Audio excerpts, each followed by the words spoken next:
Hello students, I think by now you would have understood first four paraphrases very well, and now this is the time to go ahead with the next one. Up till now, let us recapitulate what have we read.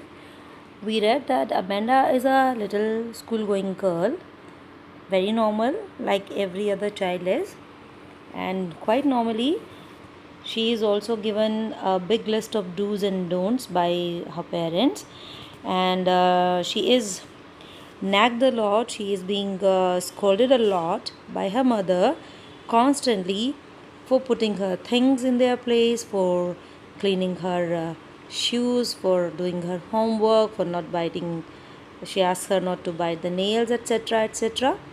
And we know about a habit of Amanda that whenever she feels quite distasteful of this scolding when she receives it from her mother, so she has a habit of drifting into a dream world, a world full of fantasy. So in earlier two dreams, or we can say when she goes into her reverie, firstly she imagines herself to be a mermaid when she lives in a emerald color sea which is calm and placid all alone without any other creature there. And in the second instance, when she again is scolded by her mother, that next time she imagines herself to be an orphan. So now this is the time to take the poem ahead. So next time her mother says, "Don't eat that chocolate, Amanda. Remember your acne, Amanda? Will you please look at me when I am speaking to you, Amanda?" So, acne, pimple. You are going to get one question based on this poem.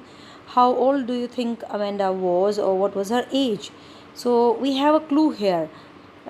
In what age generally the youngsters start having acne or pimples? It's somewhere in the teenagers, somewhere in 13 or 12, 14, like when this is the time when youngsters they start having acne and pimples. So when you get that question, you have answer here. So let us see what the explanation to this paragraph is. Her mother asks her not to eat chocolate because she is worried that if Amanda would keep on eating too much chocolates or too much oily thing, what would happen? She would have acne. So she says, "Remember your acne, Amanda." So it shows, this line shows that she might have had this acne earlier also. So that's why mother tries to remind her.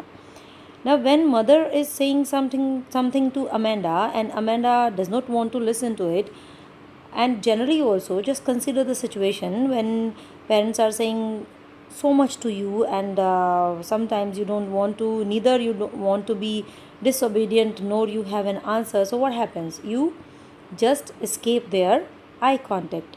So similar thing is happening here. Amanda is not looking at her mother when she is saying anything to her. So mother feels quite unhappy that Amanda is avoiding her. She's trying to be disobedient. She's not listening to her properly, carefully. So that's why the mother says, "Will you please look at me when I am speaking to you, Amanda?" So constant nagging, which Amanda receives, and Amanda is really not happy at all at that. So this is how the picture shows us that though here the Amanda shown is very little, but she was not this much little. She could have been the grown-up girl in the next picture. This is how she would be having acne if she keeps on eating too much chocolates. And this is the explanation to this particular paragraph. I already have done so for you. This written explanation is for you to read again and understand better. Then, as the pattern is, whenever she will be scolded by mother, she will go into a dream world. So this time, where does she go? What does she think about herself? What does she want to say, want to be? She says, "I am Rapunzel. I have not a care. Life in a tower is tranquil and rare. I'll certainly never let down my bright hair." So this time, there is another thought in her mind that she wants to be Rapunzel. I am Rapunzel. This is metaphor. where she compares herself directly, or she becomes the character herself. And who is Rapunzel? I hope you all know, because you might have heard so many fairy tales, and Rapunzel is one of the fairy tales. Oh, the girl who lived in a castle, who had beautiful long golden hair, and she was snatched from her parents by a witch. And whenever Rapunzel used to sing, her hair used to grow longer and longer. She used to hang down her hair from the tower castle, so that somebody could climb up using them as ladder. So this is the story of Rapunzel. So she says, I am Rapunzel. It's a metaphor here. I am Rapunzel, and I have not a care. Not a care means I have no worries in life. When you would not have anything responsible to do, you would have no problems in life. So similarly, she said, thinks, if I were Rapunzel, I would have had no worries in my life, and I would have lived in a tower. Life in a tower is tranquil and rare. Tranquil means peaceful, rare means which is not available to everybody, which is only available to a handful of people, very rarely available something. So she says such kind of life is going to be very peaceful and very rare. And she says, but I'll do one thing which Rapunzel did not do, that I will certainly never let down my bright hair. She did not want to let her hair down so that anybody could use them as ladder and climb up the tower, because she wanted to live all alone, away from everybody. So this is the picturized form. This is Rapunzel. You can see she's holding her braid in her hands, golden colored braid, and she's hanging them down the window. And that is the Tar Castle where she used to live with that witch. And this is a written explanation to the previous paragraph. I have just explained for you. You can read it. Now, when mother is quite angry at Amanda, when Amanda refused to look at her and listen to her properly, so mother finally says, stop that sulking at once, Amanda. You're always so moody, Amanda. Anyone would think that I nagged at you, Amanda.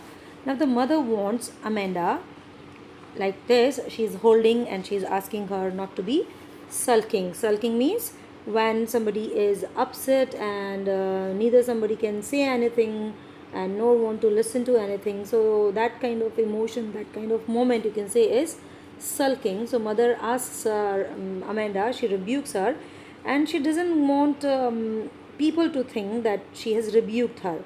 And in a very strict and commanding, authoritative tone, the mother tells Amanda to stop sulking at once. She thinks that her daughter is very moody. I mean, she does not have control over her moods. She becomes angry and annoyed very easily. So she asks her not to be moody enough. And she says that anyone would think, by the kind of face she has made, the kind of sad face she has made, if she will show this face to people outside, people would think certainly that her mother all the time scolds her, which would say that mother does not realize what the girl is going through. So she wants Amanda to stop putting on this sad face, and she wants her to be having a very natural and calm face, so that people may understand that the child is having a good relationship with her parents. But here the poem comes to an end. After this, we are not shown what Amanda goes through, but this last line shows us that actually mother does not realize that she has been rebuking Amanda a lot. She has been scolding her this much that she is really not conscious what her daughter thinks. But what makes her conscious is people will think. So I think before we think about what others would think, we should probably ponder over this thought, what we think, what our kids think. Only then we are going to solve, and only then we are going to have a beautiful relation between parents and children. I think we should all stop thinking about what people think about us. So on this note, we come to an end to the poem. Here is an end to the explanation. In the next lesson, we will be discussing question answers of the poem. Till then, you revise it well.